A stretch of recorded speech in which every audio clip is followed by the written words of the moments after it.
నేను అనుకున్నాను, నాకు అందరు చెప్పారు, సార్ ఆయన సిద్ధం పోస్టర్లు పెట్టేశారు సార్, మీరు కూడా ఇలా పెట్టి ఇట్లా అనాలి ఇలా అనాలంటే అప్పుడు నేను సినిమాలో కూడా చేయను ఇలాంటి పంచ్ డేలో ఊరికన్నా.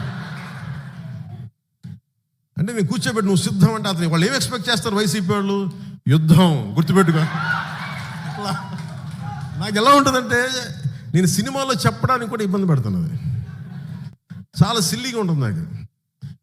త్రివిక్రమ్ గారు మన భీమవరం వాస్తవ్యులు, నా సన్నిహితులు, మిత్రులు, ఆయన డైలాగ్ చెప్పారు అత్తారింటి దారిలో, సింహం గెడ్డం గీసుకుంటుంది, నేను గెడ్డం మర్చిపోయాను, సింహం గెడ్డం గీసుకుని నేను గీసుకున్నాను అంతే తేడా. నేను చెప్పాను సార్, నేను సింహం ఇవన్నీ ఇబ్బందిగా ఉంటాయి సార్, నేను చెప్పలేను ఈ డైలాగ్.